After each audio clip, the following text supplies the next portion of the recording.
Rise Up Voices from the Front Lines, your window into relationships, identity, safety, emotional awareness, regulation and intelligence, unleashed potential, passion and purpose.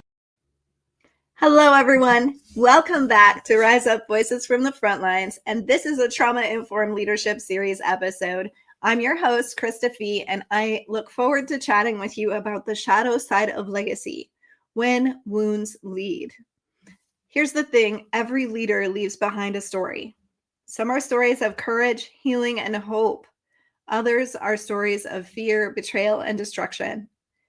Most are not black and white. They're complex mixtures of both. So what makes the difference? Often it's whether leaders deal with their own wounds before they step into positions of power, because the hard truth is that unhealed wounds don't disappear in leadership. They expand and are magnified. Let's talk about the trap of unintentional legacy. So many leaders set out to do good, to create change, to serve. But without self-awareness, they end up embedding harm into their systems. Think about it. A parent who leads with unchecked anger doesn't just discipline their children. They teach them that fear is love. Or a pastor who refuses accountability. They don't just lose credibility. They model that authority means I answer to no one. Or a CEO who rewards burnout. They don't just meet deadlines. They teach the next generation of leaders that exhaustion is the price of success. None of these legacies were intended, but they endure because culture always remembers what was modeled more than what was said. Actions speak louder than words. Let's dig into the neuroscience of these wounding legacies. Trauma science helps us see why these unspoken legacies are so persistent.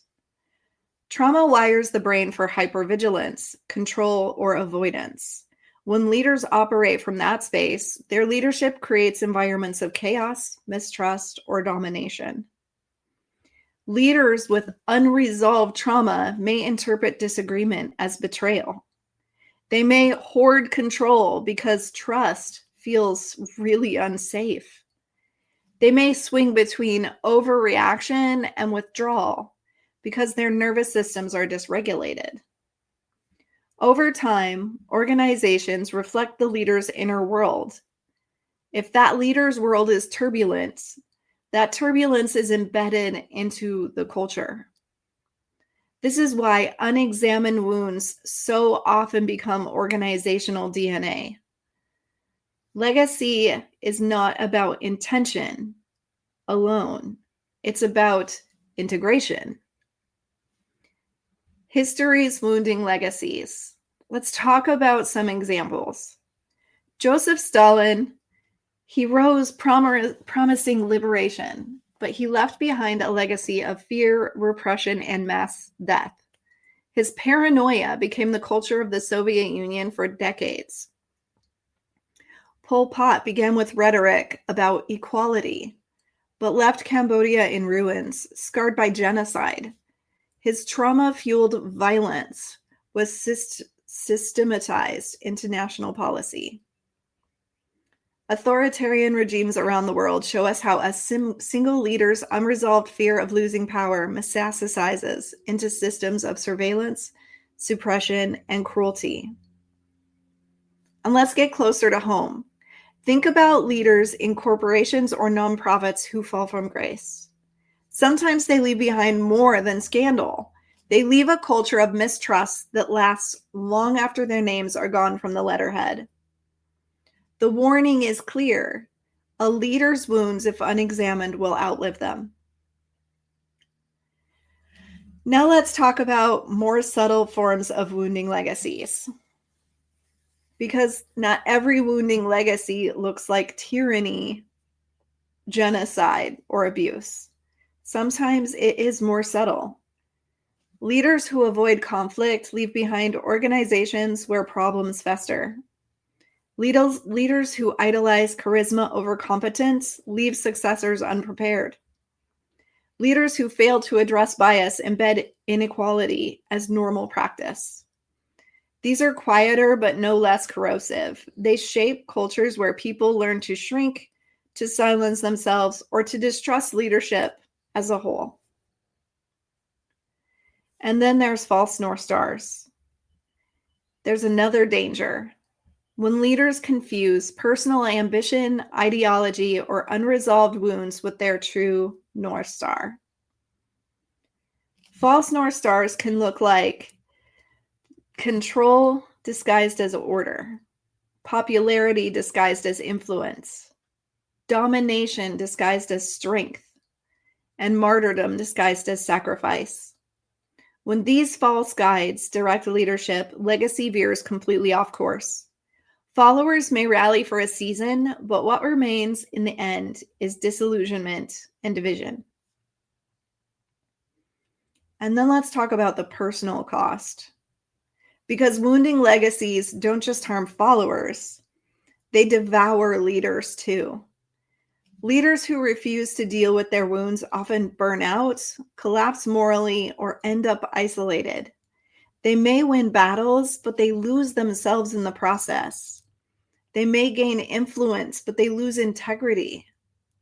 And in the end, their legacy becomes a cautionary tale. So let's talk about the founder's trap. We see this often in nonprofits and movements.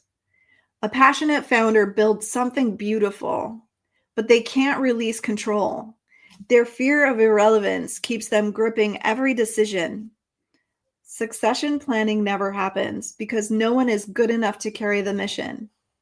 When that founder burns out, passes away, or implodes under the weight of control, the organization collapses. What was meant to outlast them dies with them. That's the shadow side of legacy. A mission buried under the weight of one person's wounds. So let's go from wounding to healing. Because the good news is that wounds don't have to define legacy. Trauma-informed leadership doesn't demand perfection. It just demands awareness. Leaders can shift trajectories easily by naming their own wounds instead of hiding them. Just be transparent. Be vulnerable. Seeking support and accountability. And choosing repair when harm occurs rather than denial. Anchoring in values that outlast emotion, ego, or popularity. Every act of repair, every moment of humility, transparency, every moment of authenticity, it rewrites legacy in real time.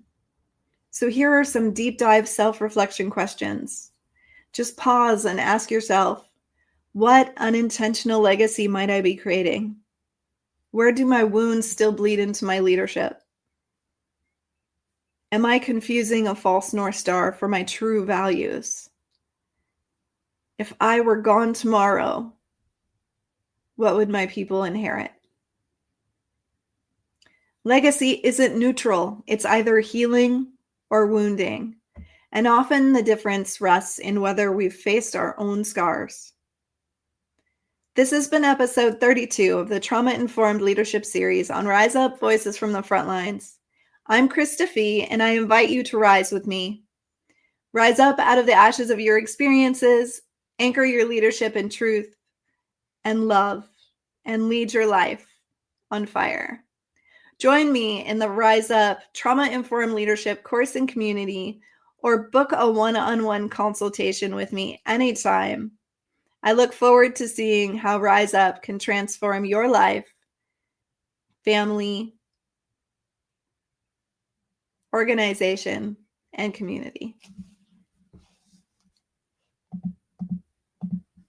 Become a Rise Up Hero sponsor to provide mental wellness and crisis response resources for those who serve country and community. Join us in the Rise Up movement today.